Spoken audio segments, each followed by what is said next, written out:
ensuring that meeting starts on time, ends on time, and all items on our itinerary are completed successfully within the time allotted. So, time now is about 6:45 for the clock behind you. So the first thing I'll like you guys to do is take out your phone and please switch it to silent mode so that you don't have any unexpected interruptions. Yes. Are we all good? Yes. Alright. Thank you. We shall start meeting now. So the program for this evening, everyone got one of these? Alright, perfect. Maybe you can share. I only have one at the moment. Okay. Yeah. So my introduction only lasts 5 minutes. Following that is a 2-minute introduction by our president. And after this 2-minute introduction, we will proceed on to a special presentation, as well as a total of 6 speeches we have lined up for today. At the end of the prepared speeches, they will be receiving feedback. We evaluate them so they can improve. Also, very important, we have a 5-minute break at 8:35 for coffee, washroom, and whatever snacks. Timekeeper for this evening is Monica at the back there. So, they will inform us the time taken by each of the person at the end of immediately after they have spoken. Yeah. Yeah. Okay. Grammarian for today is Elsa Lim. Yes, seated at the front. She'll present our observations for use of English language towards the end of our meeting at 9:23 p.m. So if everything goes on schedule, we should be ending at 9:30. Alright. So can I please welcome our president, Mr. Gimaping, to bring his statement.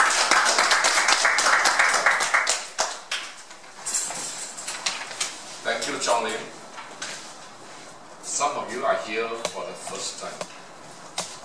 I'll tell you a little bit about what we do here, and more important, the purpose.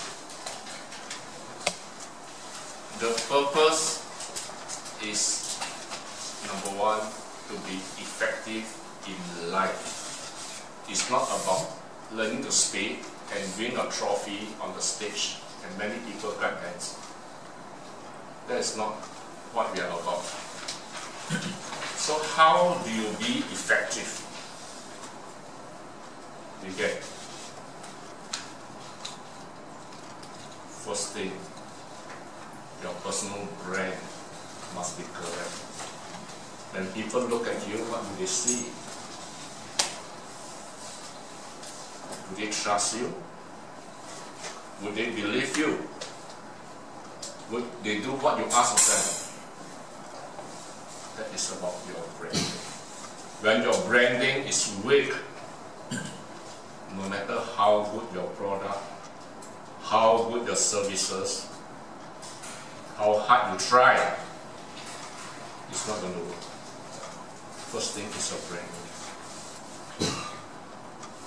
When people like you, you have a good brand, all problems can be solved.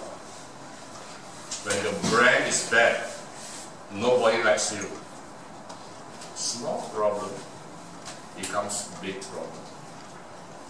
There's no end to your troubles in life. So how do you do this brand?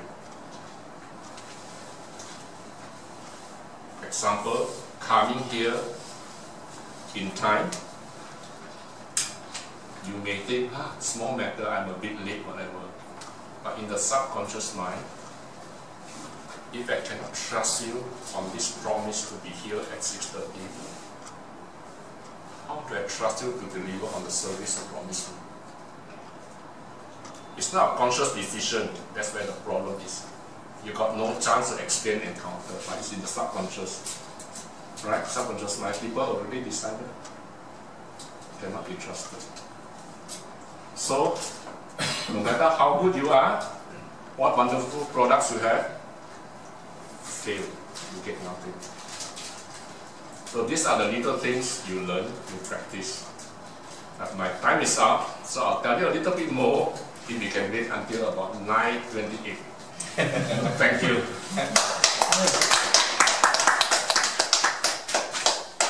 Alright, so thank you again for this opening address. So now I'd like to give everyone a short briefing. Have a seat, have a seat. So here at Agora, we're here to train ourselves in public speaking, to have a little practice, to see how people do it, learn from them, learn from our mistakes. So it's important to have an encouraging environment here. So I'd like to ask you all, whenever you invite someone to the front here, please give a round of applause to them when they're finished speaking, and also when they're finished speaking. And when they're having their speech, please try to pay attention. Don't look at your phones and get distracted. After all, that's the treatment we would like to receive when we're up here. So do unto others what others do unto you. What you like others what you do. Alright, so instead of the 5 minutes, let's give her 10 instead. Yeah.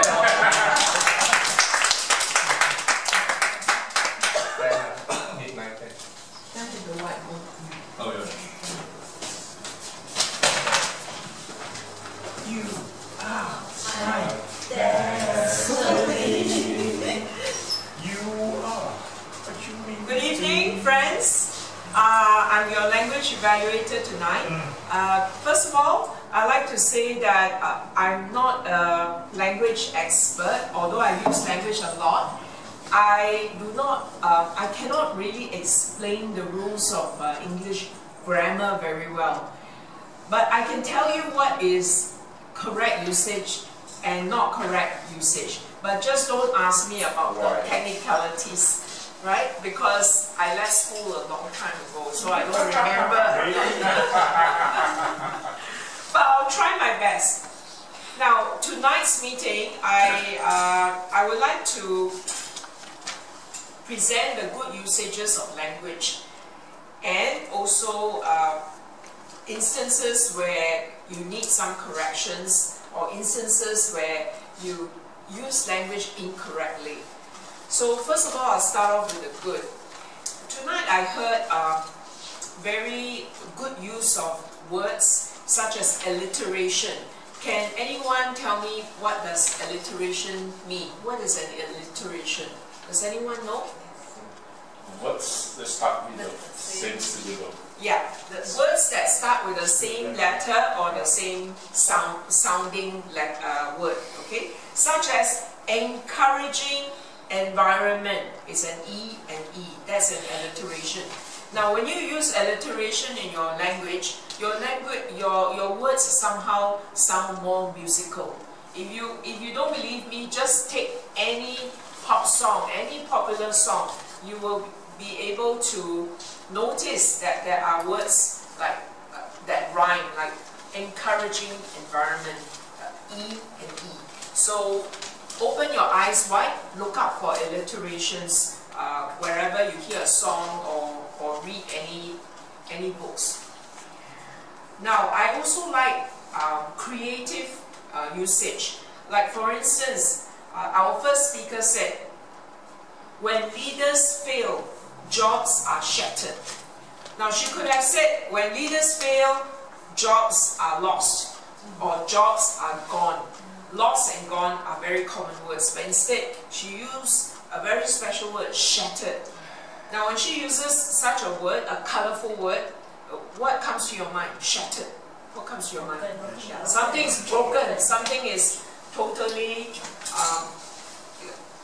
it's a very, very serious loss, okay, destruction.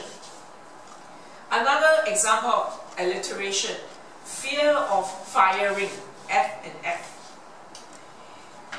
Now, there's also another rhetorical device. Don't ask me the name of it. If you like, you can pick up Ernest Chen's book, Earnestly Speaking, where he talks about all the special words in English that sound good. So, for instance, someone said, a leader who knows everything knows nothing. So there's a contrast, everything and nothing. Now, our speaker, another speaker, when he talked about when he talked about, I believe it was Charles, he said, win or win. Again, it is alliteration. Win or win. It's a double emphasis. We always tend to say win or lose, but in this instance, he's saying win or win. That's great. Then we have a speaker who said, it was like a noose around my neck. So again, it's a very colorful way of describing. Whenever you are using language, try to use words that convey a picture or an image. So a noose around the neck gives you the image of someone under tremendous pressure. And Shona, well done, she said, help somebody who needed help. You see, help and help. Repetition as well as alliteration. Help, help. I like the speaker who gave, I believe it was Kirill, what's the matter? The title of his speech, what's the matter? Now, what's the matter is a very common sentence, right? Matter, right? What's the matter? But again, matter can mean so many things. So Kirill is using the device called a pun, P-U-N, it's a pun. Matter is a pun. And matter can also mean solid matter, liquid matter, and so on. So it can mean so many things. And it can mean big matter, small matter, or no matter. So very good use of the word matter. Then someone used a very fascinating word which I've never heard before, and I must go back to the dictionary and check whether there is such a word. I think someone he used the word prosumer. Prosumer, right? Is there such a word? Is there such a word? I was taught because initially I also don't understand. Yeah, because you know, language, combination between producer and consumer. It's a consumer and then you start to become a business. Yes. By sharing. Right. So that's a fascinating thing about English now. It evolves all the time. It evolves all the time, right? So now we've just invented a new word called prosumer. So as you know, language evolves all the time. Once upon a time, the word gay is very innocent. It's a very innocent word. Like we have gay world, right? Today, if you wouldn't want to call a person gay, Mr. Gay, they call us. okay, but now gay has another double meaning. Now, I now go on to corrections to the language. I'll speak in English. Sometimes it's better not to use too many words, because sometimes a lot of words are totally unnecessary. For instance, the speaker said, go to the ground level. She was talking about management. Go to the ground level. Now the word level is not necessary. You can just simply say, go to the ground, and it's understood. Full potentials. What should it be? Full potentials. Sure. Potential, that's right. When you use the word potential, it has no S. So certain words like furnitures, you don't say furnitures, right? Certain words, there's just no plural with an S. Alright? The economy downturn. What should it be? The economy downturn. Economical. No, it's better that she adds in some extra words. In this case, it's not some extra words were missing. You can say that economy went into a downturn. Right? Went into a downturn. Now she said they have another product to lean on or live on. Okay, I think it was Jenny, right? Now she was talking about engineers having like given different jobs to do. So in this case, lean on, have another product to lean on. Sometimes you got to look at the context of what she's trying to say, right? If you're talking about husband and wife, and you can say the wife has another source of income to lean on, okay, that's fine. But if you're talking about a group of engineers working in the factory and being given a job to do. It's better to say they have another product to work on, right? It's context. It's context. It's not really about you know. I suppose lean is okay, but it doesn't sound so appropriate. Or maybe another role to fall back on. Yeah, fall back on. That's right. That's a good word. Fall back on. Now, they spend a lot of time chit chat. What should I say? Chit chatting. That's right. Now, then I have to. And then of course there's another, also another unnecessary word. When you say that he or she is a real life person, does it sound odd to you? Fernando, you're a real life person. You're not dead. A real dead person. Okay, you can either say this is a story from real life, or this is a real life example. But you can't say real life person. A person is assumed to be alive, right? So you don't say real life person. Good projection of voice. Is there an unnecessary word there? Good voice projection. Yes, good voice projection. Sometimes certain things are unnecessary. Very great. Great. Okay? Yeah, because both are superlative, right? Great is already very big. Very is also like emphasis. So you do not need to have to overemphasize very great. Very good is okay. Yeah, very good is okay, right? But great is already overdone, right? Now, and here I must basically give some feedback to Desmond. Desmond, you in your speech you keep mentioning itself. Your favorite word is itself.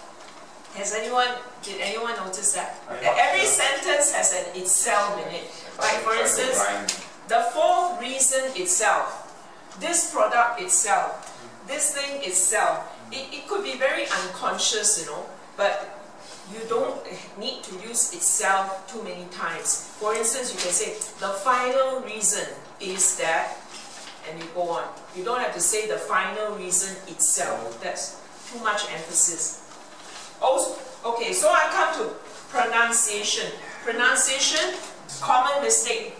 These and this. Okay, these is very long. These. This is short. Okay? Now, then there are these two words. No one knows how to pronounce this word. It's pronounced like paralysis, right? Psoriasis. Yeah. No, but it's difficult. Okay, so whenever you see PS, do you pronounce the C P? No. So it should be psoriasis. Okay? So remember that, psoriasis. Now, Indonesia will pronounce P. Visual. okay, what I heard was diabetes. Okay? Diabetes. It's not diabetes. You have to pronounce diabetes. Yeah, diabetes. So that's all I have. Thank you. Thank you.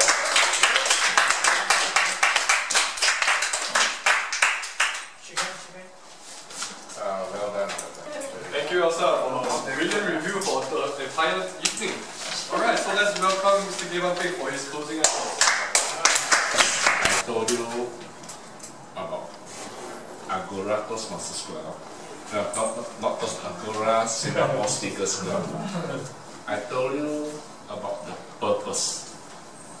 The purpose is different from the objective. Purpose is endless. It's the purpose. Right? You got to keep on fulfilling your destiny.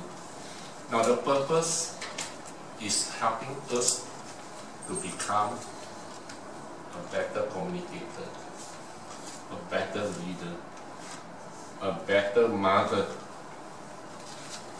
a better businessman, a better student, a better son. It's a process of evolution.